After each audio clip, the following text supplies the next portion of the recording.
룻기 2장 1절부터 23절입니다.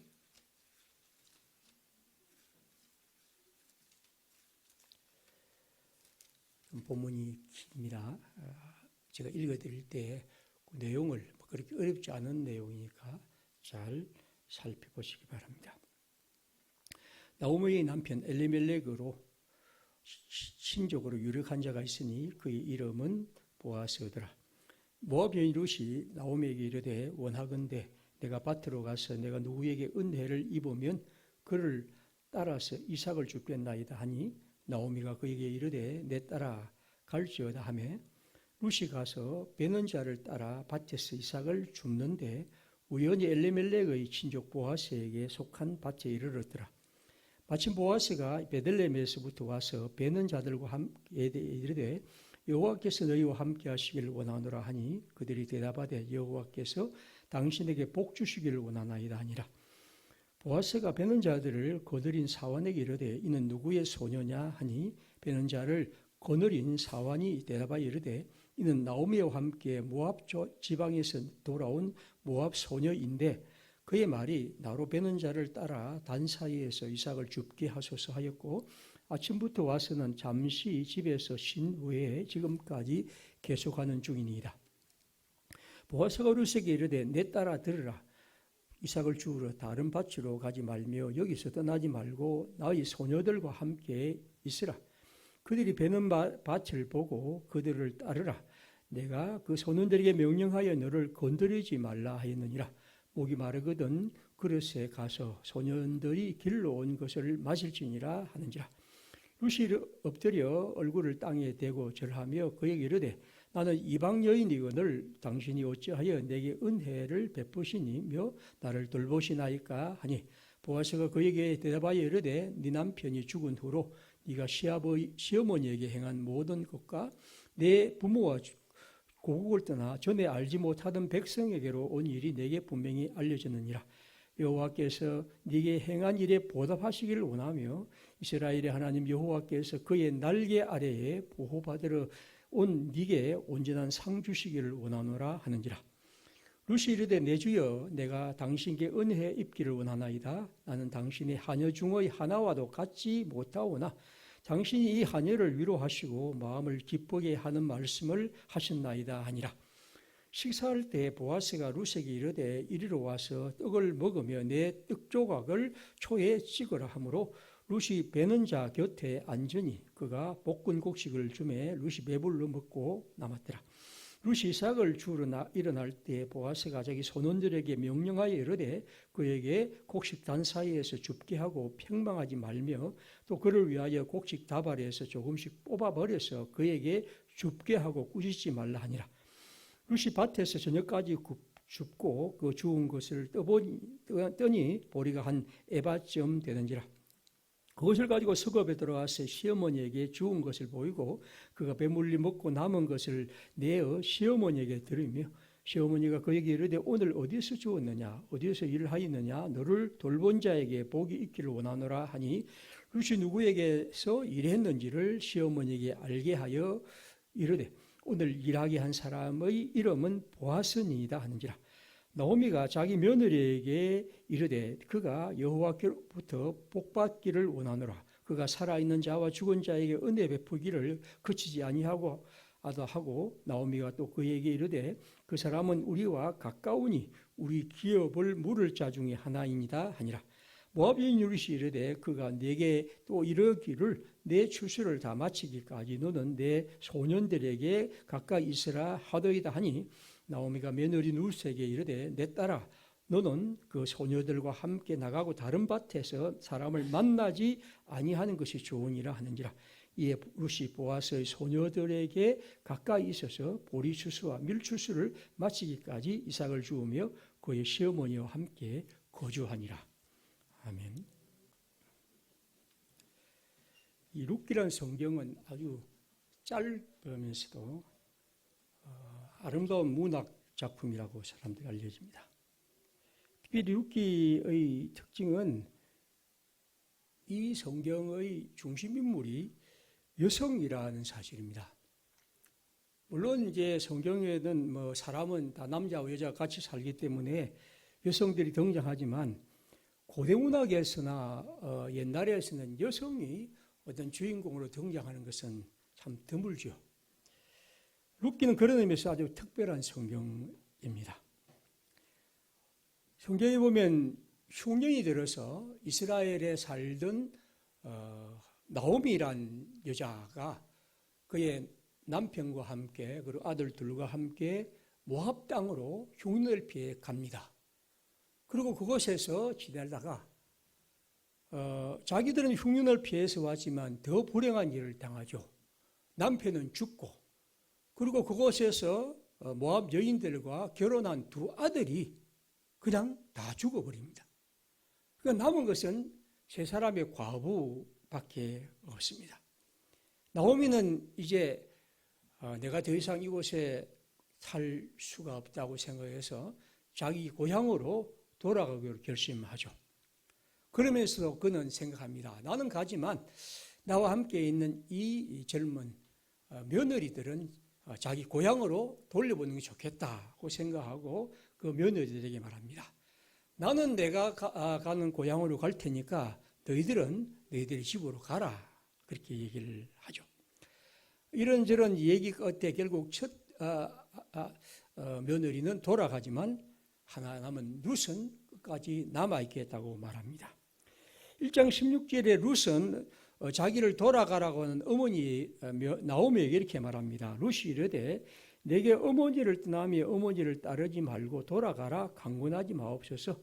어머니께서 가시는 곳에 나도 가고 어머니께서 머무시는 곳에 나도 머물겠나이다.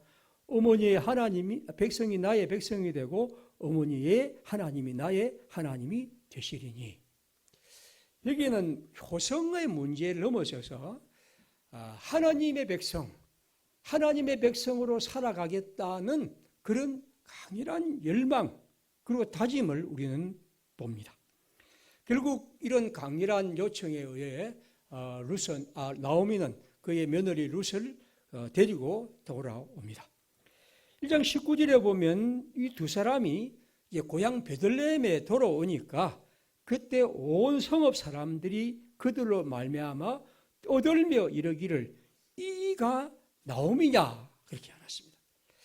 이 성경을 자세히 읽어보시면 이가 나오미냐 그리고 떠들며라는 말을 세번역 성경은 온 마을이 떠들썩하면서 아낙네들이 이게 정말 나오미인가?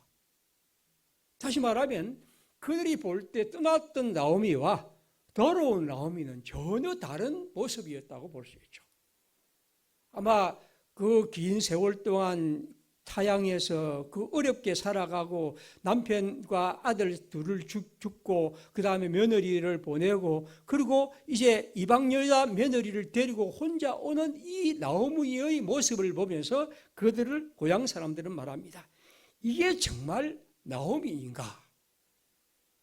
1장 10절에 나오미는 말합니다. 그들에게 이르되 나를 나오미라 부르지 말라. 나를 마라라고 부르라. 왜? 나오미란 것은 기쁨의 의미라 한다면 나오미 마라는 바로 슬픔, 고통의 의미죠. 나는 그런 사람이고 내 이름은 바꾸고 싶다는 것이고 왜냐하면 전능자 하나님이 나를 심히 괴롭게 하셨다. 그렇게 얘기를 합니다. 이것이 1장의 얘기입니다. 오늘은 이제 돌아온 나오미의 가족, 룻과 나오미가 제일 먼저 할 것은 뭡니까? 먼저 생계를 해결하는 거죠. 아무것도 없는 그들이 이제 먹고 살아갈 방법을 찾아야 하는데 그게 오늘 보면 이삭 줍기입니다. 다른 사람들의 밭에 가서 이삭을 줍는 일인데 이 보리삭 줍기는 당시 가난한 사람들이 할 수 있는 대표적인 노동입니다. 이삭 줍기는 우리나라 사람들이 하는 이삭 줍기와는 다릅니다. 왜냐하면 율법에서는 가난한 사람들이 이삭을 주울 수 있는 권리를 보장해 주었습니다. 왜냐하면 하나님의 율법은 그래도 가난한 사람들이 밭이 없는 사람들이 다른 사람들이 이삭 추수하고 난 이삭 때로는 그 다음에 남겨두기도 합니다. 그 사람들이 가져가라고 그런 것을 주울 수 있는 권리를 율법이 보장하고 있습니다. 여러분이 제가 많이 설명했던 바입니다. 그래서 이 이삭 죽기는 바로 그런 하나님의 백성의 권리죠. 요즘 트랙터, 콤바인 같은 이런 기계로 농사를 짓기 때문에 이건 이제 우리 풍경은 지금 농촌에도 없습니다. 제가 어릴 때는 이런 이삭 줍기가 있었습니다만 지금은 농촌에도 이런 것이 없으리라고 봅니다. 보통 이제 주인이 먼저 줍고 그 다음에 이제 다른 사람들이 와서 줍습니다. 제 기억으로는 이제 고구마 팥을 펼 때 고구마 남아 있는 고구마를 캤던 그런 기억은 오래전에 남아 있습니다. 나이 많은 시어머니를 집에 두고 젊은 며느리 룻은 보리 이삭을 주스러 나갔습니다. 여러분, 이삭 주기는 평화롭고 목가적이고 낭만적인 분위기가 아니고 고달픈 생존의 몸부림, 이게 이삭 줍기의 현실입니다. 아무튼 이것은 가난한 사람들의 권리이고 그리고 사람들은 이 일을 호의를 베풀었습니다.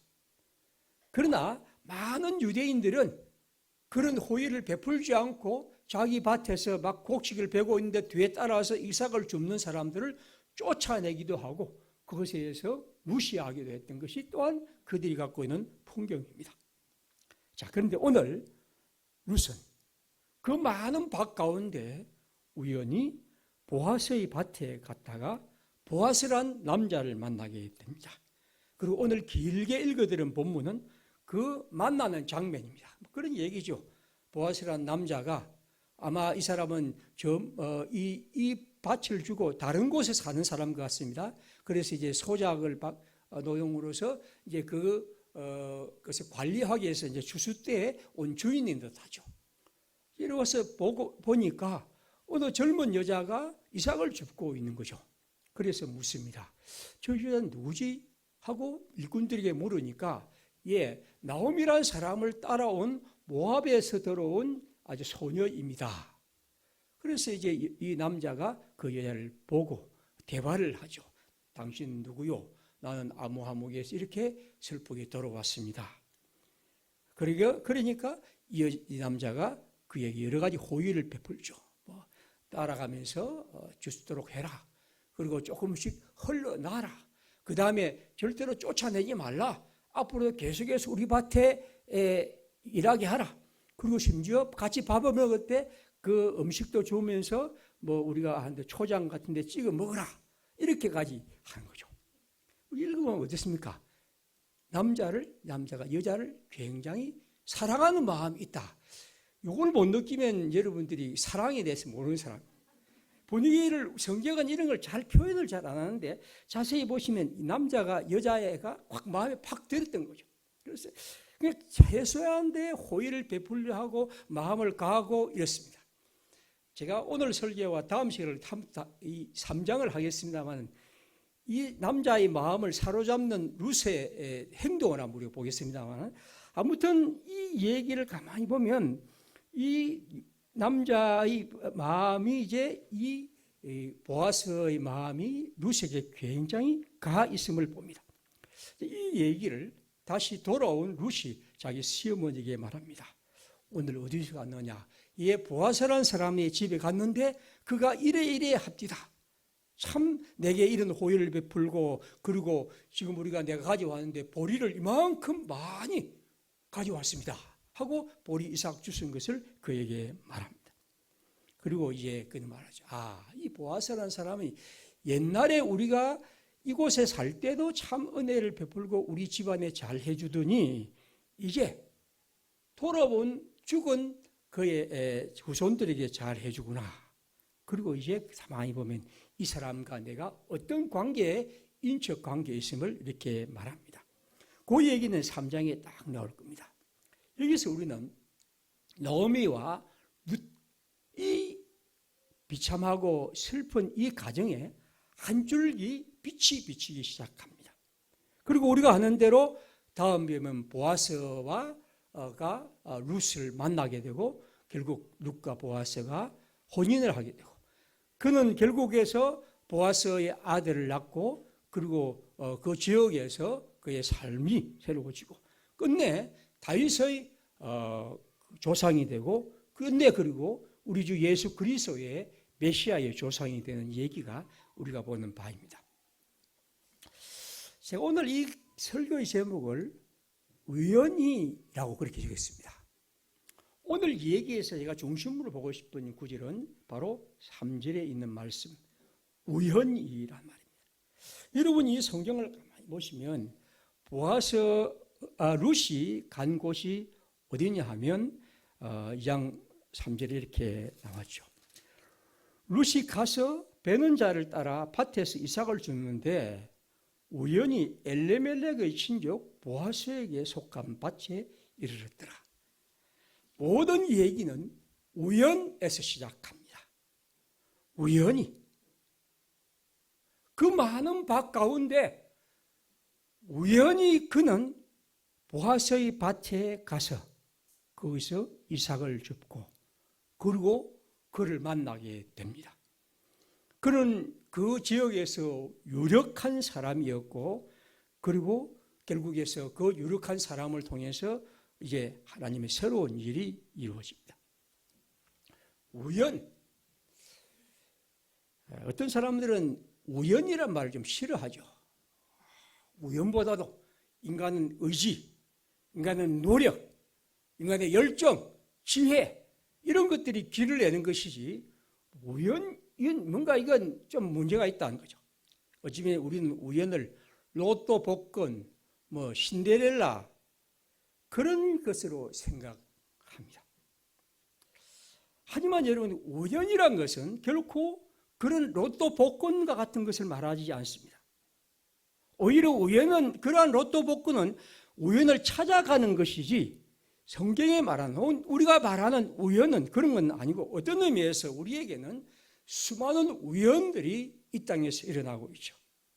아니 우리의 생은 내가 노력하고 애쓰고 지혜와 모든 걸 열정을 다해서 풀어가는 것 같지만 끝없는 우연의 연속입니다.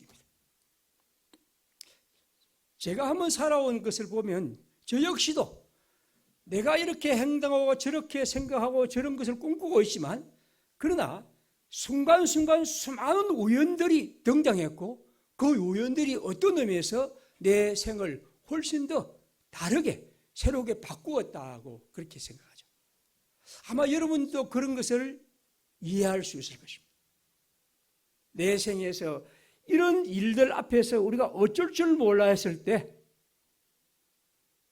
나도 생각지 못한 우연한 일들이 일어나고 그 속에서 내가 새로운 것들을 가졌던 거예요. 그러면 우리가 아무개나 만나 우정을 가지는 일, 어떤 사람을 만나 혼인한 일, 우리가 이런 교회 공동체를 만나서 이룬 일, 제가 여러분을 만나고 여러분이 저를 만난 것도 그런 의미에서 여러분이 힘쓰고 애썼다기보다도 그런 우연의 일들 속에서 우리는 그렇게 만나게 됩니다. 역사학이라는 이 학문에서 우연의 문제를 많이 다룹니다. 우연. 역사를 얘기하면서 많은 사람들은 역사학을 설명하며 이 역사의 의미를 이러한 원리와 방법과 그리고 역사의 동력이 무엇인지 끝없이 설명합니다. 그러나 어떤 의미에서 역사는 그 결정적인 것은 그 역사적인 필연과 함께 또한 끝없는 우연들이 겹치고 그 우연이 또한 역사를 이루어가는기도 하죠. 이런 어려운 얘기보다 아주 재미있는 얘기를 하나 들려드리겠습니다. 어느 정유소는 아니고 정유소보다도 큰 뭡니까 이 큰 유류 저장 탱크를 모아놓은 그런 곳에 불이 났습니다. 그래서 이제 그런데 불이 붙으니까 이 회사의 경영진들은 불을 잡기 위해서 소방관들 불렀고 전문가를 불렀는데 갑자기 불이 엄청나게 커서 어떻게 손을 볼 수가 없었습니다. 그래서 거기에 100m 안으로 들어가면 더 이상 어떻게 할 수 없어요. 그러니까 어떻게 들어갈 수도 없고 불을 끌 수도 없죠. 우리가 알다시피 물을 부어서 그런 건 아니지 않습니까? 그런 화학약품에 의해서는 그 전문 소방가들이 와서 거기에 해야 합니다. 이런 절망적인 상황에서 30분 후에 소방차 하나가 도착했는데 좀 보니까 고물차처럼 보이는데 이 소방차가 덜컹대더니 나타났습니다. 그러면 갑자기 그 활활 타오르는 그 그 불길 안으로 확 들어가더만 그 유전 바로 그 탱크 한 20m 정도 앞에 딱 서더라고요. 급정거를 하고 거기서 이제 소방관들이 내려서 몸에 물을 뿌리고 장치를 하고 그냥 진화 작업을 했습니다. 그리고 그래서 갑자기 꺼버린 거죠. 며칠 후에 이제 회사의 사람들이 막 감사의 뜻을 전하기 위해서 그 소방관에 찾아 표창장을 주고 그 소방대장에게 막 그렇게 이제 사례금도 주고 그렇게 했습니다. 그러자 이제 기자들이 물었죠. 소방대장에게. 그 수표 돈 받은 걸 어떻게 하겠습니까? 라고 그렇게 물으니까 글쎄요. 어쨌거나 제가 제일 먼저 할 일은 저 소방차를 먼저 정비소로 끌고 가서 그 망할 놈의 브레이크부터 고쳐야겠습니다. 그렇게 얘기했다는 거죠. 그러니까 이 사람들이 갑자기 돌진한 건 브레이크가 고장이 나서 까지 와서 막 서야 되는데 설 수 없이 그냥 들어간 거죠. 어떻게 보면 우리가 이 삶의 얘기들을 끊으면 그 우연한 일들이란 거죠. 재미있는 얘기입니다만 제가 이제 자주 소개하는 멜로라는 이 사람이 그런 전의 얘기인지 실제 얘기인지 이 사람이 막 섞어서 하기 때문에 저도 모르겠습니다. 그런데 사실 우리들의 삶은 논리적으로 생각하면 그건 진입해서는 안 됩니다. 그거는 엄청난 일이죠. 그런데 이게 결국에서 그 우연 속에서 그는 그렇게 행동하고 그래서 그런 일들을 이루어내는 거죠. 오늘 어떤 학문과 예술이나 과학의 발전의 많은 부분들은 노력과 또 땀 그리고 지혜이지만 또 한편 생각지 않은 수많은 우연의 일들이기도 합니다.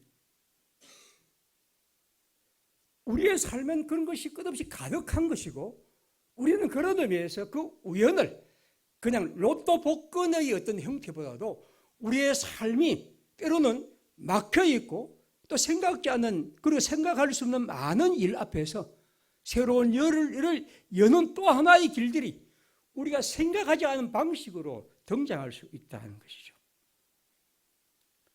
이건 어떤 선교사의 얘기입니다.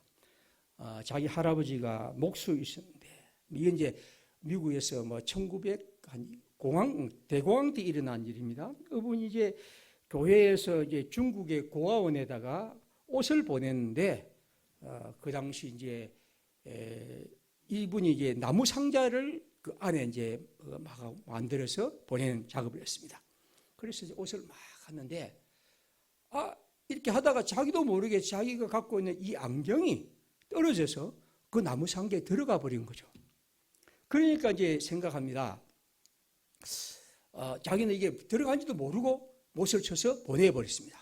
그리고 사실 가난한 형편에 이 안경 하나 구입하려고 엄청나게 힘써서 왜냐하면 눈이 너무 안 좋아서 그렇게 해서 이제 이분이 그렇게 했던 거죠. 몇 달 후에 이제 그 중국의 고아원의 원장이 휴가를 맡아서 이제 미국을 방문했다고 하죠. 그리고 이제 자기들에게 후원 교회들을 찾아서 이런 간증을 하는데 그분이 얘기가 그렇습니다. 여러분이 지난번에 우리에게 보내주신 여러 가지 일들이 참 고맙습니다. 그렇게 말하면서 그 중에서도 특별히 내게 안경을 보내주신 분이 참 감사합니다. 그렇게 또 얘기를 하더라고요. 그래서 이제 모든 사람들은 우리는 옷을 보냈는데 안경 보낸 적은 없는데 라고 이제 생각을 했던 거죠. 그래서 모두 다 마지막까지 어느 누구도 안경을 보낸 바가 없기 때문에 모두 다 눈이 휘둥그려서 이렇게 보고 있었던 거죠. 그런데 저 뒤에 앉아있는 이 할아버지는 그 말을 듣고 미소를 지었다는 거죠. 그리고 그 안경은 바로 그 원장도 그 가난한 형편에 살 수 없었는데 그 안경이 자기에 딱 맞아서 쓰고 있었다. 그런 얘기입니다. 아마 이건 이제 실화의 얘기입니다만은, 여러분, 이 우연이란 건 우리가 이런 얘기를 해서 그렇지만 수많은 가운데 우리 가운데 일어난 일입니다. 오늘 이 성경에서 우연이라는 이 말에 대해서 우리는 거부감을 가질 필요가 없습니다. 우리는 어떤 의미에서 하나님의 우연이란 것, 하나님의 우연에 의해 이끌려 살아갑니다. 우리가 이것을 꿈꾸고 저것을 행동하고 저런 계획을 세우고 저런 문제 앞에 서고 그것을 이루어내지만, 그러나 때로 우리가 이루어내는 것도, 때로는 우리가 이 문제 앞에 설 때 어떤 당황할 때 우리도 모르게 등장하는, 나타나는 하나님의 우연, 이것이 바로 우리를 또 새로운 길로 이끄죠. 그런 의미에서 우연을 믿는다는 것은 결코 게으름에 빠지거나 요행수를 바라거나 절망적 상황에서 아무것도 하지 않는 그런 무력한 상태로 우리를 결코 이끌지 않습니다. 하나님의 우연을 믿는 사람들은 하나님이 우리를 이끄시는 것을 믿으며 우리가 가는 모든 길목마다 하나님이 우리를 내시는 길에 대한 이런 낙관과 믿음을 갖고 살아가는 것이죠. 하나님의 역사에는 언제나 예기치 않은 우연이 우리의 삶의 파열음과 틈을 내고 그 속에서 하나님의 길을 열어줍니다.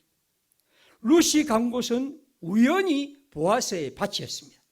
그런데 그 보아스는 바로 나오미의 가정의 기업 물을 권리가 있는 사람입니다. 여기 다음에 이제 우리 3장에 볼 얘기입니다. 그리고 보아스는 가난한 율법의 권리를 지킬 수 있는 아름다운 마음을 가진 사람입니다.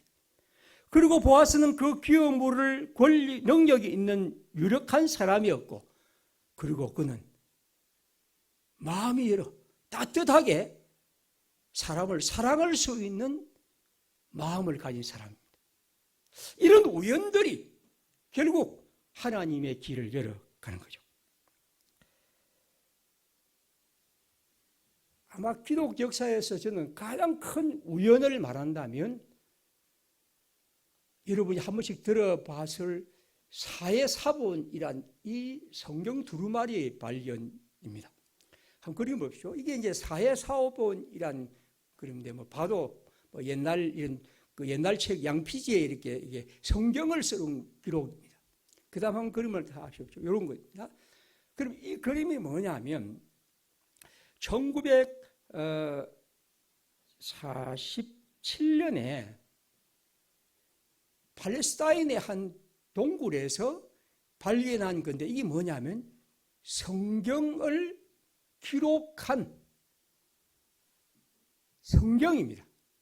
그런데 여러분이 아다시피 성경은 원본은 없고 끝없이 그것을 뺏겨서 필사본이 계속 전해옵니다. 그런데 알다시피 성경 66권이라면 엄청나게 많은 것들이 어느 곳에서 한 번에 보강될 수도 없겠죠. 그래서 수천 수만 명이 끝없이 복사하기 때문에 때로는 이것이 좀 틀리기도 하고 맞기도 하고 이런 것이 있기 때문에 이게 유명한 사본학이라는 성경학인데 굉장히 어려운 학문입니다. 이 학문은 거의 고대어를 통달해야 할 그런 학문이죠. 저는 아직 옆에 가지도 못합니다. 그런데 그 학문을 하는 사람들이 관심이 뭐냐면 1900년까지도 구약 성경에 우리가 갖고 있는 구약 성경 그 당시도 있었는데 그 성경을 보면서 이거 보통 우리가 마소랍 텍스트라고 하는데 이 본문을 보면서 이게 하나님의 말씀이라고 그렇게 생각하고 있었습니다. 그런데 여기에 대해서 좀 더 완전한 본문이 있으면 좋겠다고 그렇게 생각하고 있었는데 어느 날 1947년 보면 어떤 양을 치는 사람이 팔레스타인의 한 동굴에서 약을 딱 치다가 약을 찾아다닙니다. 그 다음 그림 보십시오. 거기에 보면 이제 그 동굴 그림을 보시면 저게 이제 그곳에 있는 동굴입니다.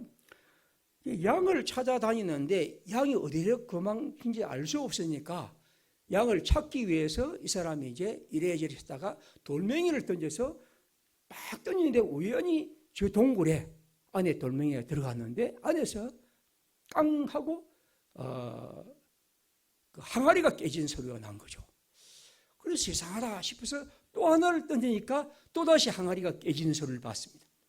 그래서 이제 이 사람이 그 동굴 안에 들어가 보니까 엄청나게 많은 아까 본 그런 사본의 두루마리가 막 쌓여 있는 거죠. 물론 이 사람은 이게 뭔지도 몰랐죠. 나중에 보니까 이게 바로 성경 두루마리라는 거예요.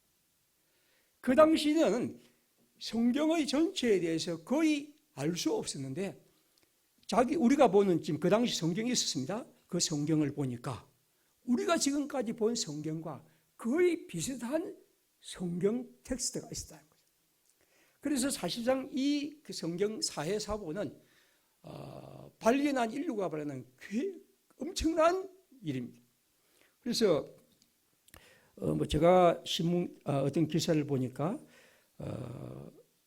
뉴욕 뉴욕 타임즈라는 에서 1958년 4월 15일에 이 사해 두루마리 발견을 특집 기사로 다루어서 이게 얼마나 중요한가를 가르칩니다. 어쨌든 성경이 그 당시도 수많은 사본들이 있었지만 여기에 있는 사본들이야말로 이 보니까 옛날에 있는 우리가 읽었던 1940년대까지 우리가 읽었던 성경과 거의 다를 바가 없구나 하는 것을 비로소 알면서 이 사본을 발견하게 되죠. 여러분, 하나님의 말씀의 텍스트가 우연히 어떤 양을 치는 사람이 던진 돌멩이에 항아리가 맞고 그 텍스트가 무려 1500년 전에 1940년에 거의 주전 한 3세기 혹은 주 1세기경에 한 2000년 전에 쓴 책이 그대로 있었다는 거죠. 이것이 바로 그 당시 있은 거죠. 우연이란 건 여러분, 우연이란 건 생각지 않은 방식으로 당합니다. 그 이후로 성경을 연구하는 사람들에게 엄청난 힘이 되고 이것은 거의 성경역 연구 역사에서 가장 중요한 힘이 됐습니다. 성공의 열쇠가 인간의 의지와 노력, 지혜, 열정에 달려 있다고 생각하는 것, 이건 뿌리 깊은 편견입니다. 어떤 의미에서 우리의 의지와 결정과 열정 같지만 실제로 여러분이 이 정도의 가정에 태어난 것, 그건 과연 뭘까요? 오늘 우리가 기도했지만 팔레스타인의 그 아이들과 달리 우리의 아이들이 이곳에 태어난 것, 이거 어떻게 설명할 것입니까? 이게 우리의 열정과 의지와 결단입니까? 우리는 끝없는 그런 생각할 수 없는 일들 속에 있고, 그래서 그 우연 속에 내가 있음을 느낀 사람은 끝없이 겸허하고, 또 그 우연을 만나지 못한 사람들을 보며 마음을 열고, 그리고 내 삶에 대해서 좀 더 다른 사람에게 열고 하나님에 대해서 마음을 더 겸허하게 가질 수 있습니다. 하나님의 사람들에게 이 우연이란 것은 하나님의 길을 열어가는 중요한 방식. 우리는 이 삭막한 세상에서 하나님의 우연을 기대하며 살아갑니다. 인생의 진정한 감독은 우연이다. 잔인함과 자비심과 마음을 사로잡는 매력으로 가득 찬 감독. 우리들에게 이 우연이라는 걸 통해서 우리는 우리 자신의 존재에 대해서, 다른 사람에 대해서, 궁극적으로 하나님에 대해서 우리는 열게 됩니다. 이걸 통해서 우리는 하나님의 역사를 깨닫고, 그리고 하나님이 손길이 우리 가운데 놀랍게 활동하고 계심을 우리는 압니다. 우리는 우연이라는 이름으로 요행을 바라고, 그리고 하나님을 향한 진실한 결단도 없고 이삭 죽기를 무시한 우연을 기대한 그런 어리석음은 아닙니다. 이 루시, 나오미가 하나님이 우연에 만나기 위해 그가 하나님의 뜻을 따라왔던 얘기, 바로 22장 22절입니다. 보아스는 룻을 보며 말합니다. 그런 의미에서 보아스가 룻을 사랑하게 된 것은 그가 젊다, 예쁘다라는 것보다도 저는 생각할 때 그 마음속에 하나님의 백성으로 살아있고 싶은 마음. 2장 12절에 뭐라고 말했습니까? 여호와께서 내게 행한 네가 행한 일을 보답하시기를 원하며 이스라엘 하나님 여호와께서 그의 날개 그늘 아래에 보호를 받으러 온 내게 온전한 상 주기를 원하노라. 그는 룻에게서 그것을 발견하고 그리고 그 룻을 하나님의 사람으로 받아들입니다.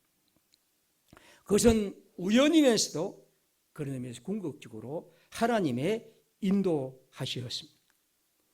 우리는 하나님의 우연을 기대합니다. 성령 강림절은 저는 그런 의미에서 또한 하나님의 우연에 대한 우리의 기대이기도 합니다. 성령은 보이지 않습니다. 성령은 우리가 조정할 수 없고 생각할 수 없고 우리가 논리적으로 설명할 수 없는 일입니다. 성령은 그분을 기다리며 그를 향하여 마음을 열고 그의 길을 걸어간 사람에게 하나님이 하나님의 섭리와 때를 따라 베푸시는 은총. 그건 내가 추구하고 내가 쟁취해야 되는 것이 아니고 그분이 우리에게 주시는 선물입니다. 그런 의미에서 저는 하나님의 우연을 성령이라는 말로 설명하고 있습니다. 하나님은 그렇게 우리에게 다가오시고 언제나 그런 선물을 우리에게 준비하고 계십니다. 우리가 우리 교회 담임 목사 청빙을 위한 이 절차에 우리는 그런 하나님의 성령의 우연을 기대합니다. 우리가 생각하고 논의하고 애쓰면서도 항상 하나님이 우리를 그렇게 인도하실 것을 기대하면서 우리는 그 일을 주님께 맡기고 주께서 어느덧 우리에게 그렇게 다가오실 것을 생각하는 것이겠죠. 마지막으로 이 보에티우스라는 사람, 아마 여러분이 한 번씩 들어봤던 책이 철학의 위안이라는 책이 있는데요. 이 책은 이렇게 씁니다. 하지만 이렇게 우연히 서로 얽히고 설킨 것처럼 보이는 것들도 사실은 경사진 땅과 아래로 흐르는 물의 성질이 다스리고 있으니 제멋대로 떠도는 것 같은 우연도 누군가에게 고삐를 잡혀 흘러가고 있으니 법칙에 따라 움직이는 것이라네. 물론 보에티우스는 꼭 하나님을 생각하는 건 아니지만 우리에게 수많은 우연들은 또한 우리는 하나님이 우리의 길들을 당신의 길로 이끄시는 그런 길이기도 하죠. 그래서 우리는 참 좋아하는 말씀입니다. 로마서 8장 26절 같이 읽습니다. 이와 같이 성령도 우리의 연약함을 도우시나니 우리의 마땅히 비도할 바를 알지 못하나 오직 성령이 말할 수 없는 탄식으로 우리를 위하여 친히 간구하시느니라. 마음을 살피시는 이가 성령의 생각을 아시나니 이는 성령이 하나님의 뜻대로 성도를 위하여 간구하시느니라. 우리가 알고 있는 것은 성령에 대한 얘기입니다. 8장 로마서 8장 그리고 가장 좋아하는 8장 28절 같이 있습니다. 우리가 알거니와 하나님의 사랑하는 자 곧 그의 뜻대로 부르심을 입은 자들에게는 모든 것이 합력하여 선을 이루느니라. 이건 하나님의 성령의 역사를 믿는 사람들이 고백하는 믿음의 고백이죠. 이 고백이 이 성령 강림절에 언제나 우리의 마음에 살아있기를 바랍니다. 기도합시다. 우리 모두 이 성령 강림절을 맞이해서 하나님이 우리에게 임하시는 우연과 같은 일, 그러나 사람들이 생각과 달리 하나님의 우연, 그리고 궁극적으로 하나님의 성령의 은총 언제나 우리 기대하면서 하나님이 룻과 나오미를 그렇게 인도하신 것처럼 우리의 삶을 그렇게 인도하시며 우리의 삶에 언제나 그렇게 역사하실 것을 믿으며 살아가는 하나님의 사람 되기를 바랍니다. 기도합시다.